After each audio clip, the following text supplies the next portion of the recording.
This is The Markets. I'm Chris Hussey, and today is Thursday, February 26th, and I'm here on the Goldman Sachs trading floor with Stratford Dennis, who is head of emerging markets equities trading within global banking and markets. Strat, thanks so much for joining us again. Thanks for having me on. I always look forward to doing this. Yeah, well, Strat, you know 2026 is already the year of emerging markets when we kick it off with you, and 2 months later we got you back. It's fantastic. It's been a nice run for emerging markets. What's going on? Why is it working so well? It's very simple, flows and fundamentals. Year to date, we've seen about $45 billion of inflows into global EM, which surpasses last year, full year already.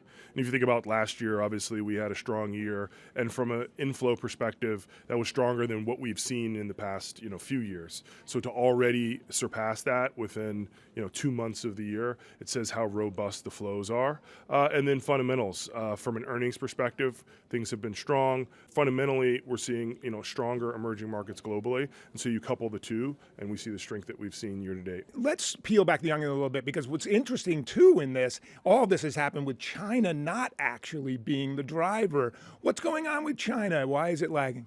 Yeah, I think you're right.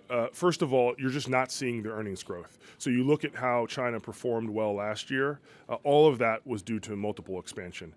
So really the market kind of pre-traded things, and now it's waiting to see when are the earnings going to get there. The second thing is, from a flow perspective, really what we're seeing on the flow side is flows into kind of Korea, Taiwan, even Japan as well, and not into China.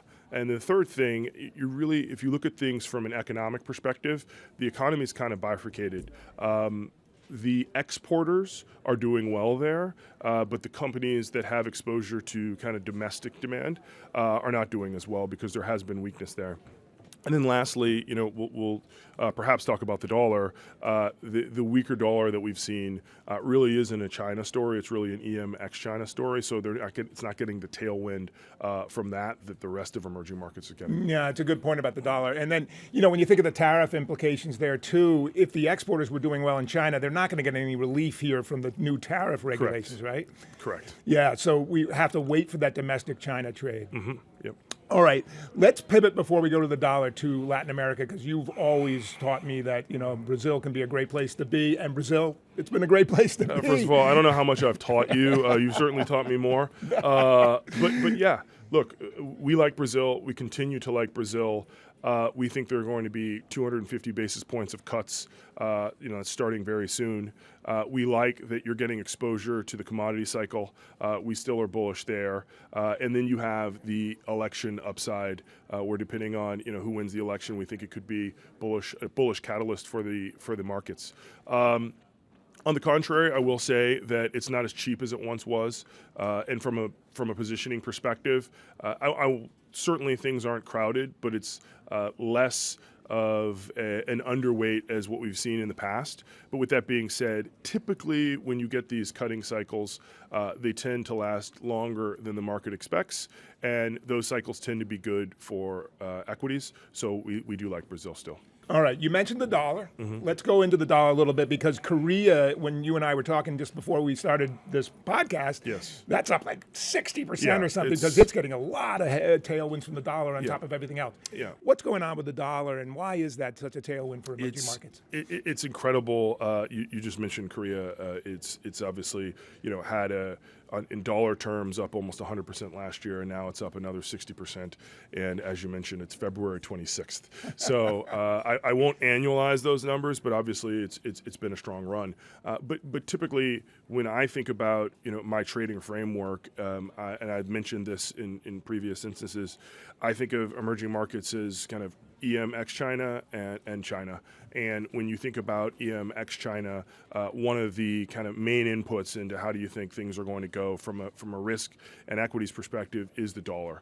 And you have exposure to both implicit and kind of explicit exposure to dollar weakness to the extent you invest in these things via things like ADRs and US ETFs. There is explicit dollar exposure into those products. So a weaker dollar is going to provide a tailwind across EM ex-China.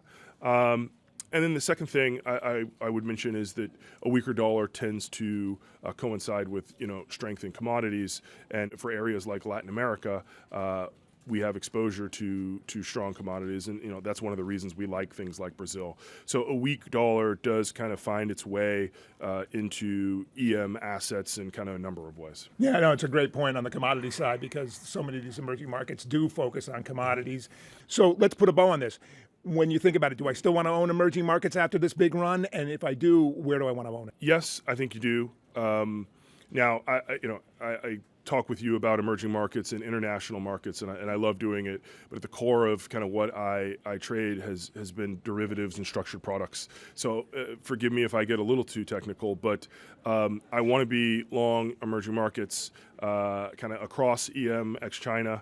I still like Brazil, but I think the way that I like to do it is through call spreads and call ratios. Oh, fantastic. I love myself a good call spread. So essentially what's happening is that because of the rally, if you look at the implied vol surface, the very high upside calls are very, very bid.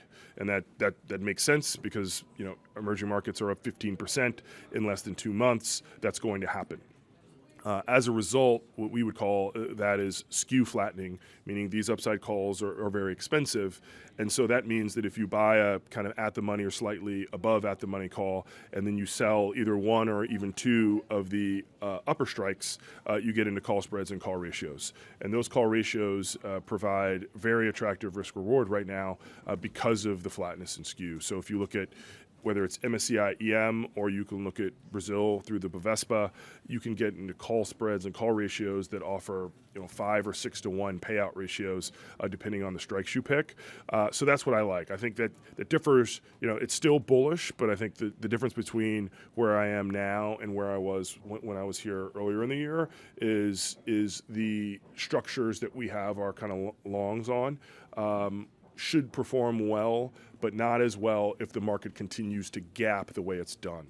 I'm basically saying I think the market will continue to go higher, but the velocity of the move will be slower than it's been. Yeah, it's such a great point. You want to keep exposure to emerging markets, but sell some of that upside exposure because we've already seen it. Exactly.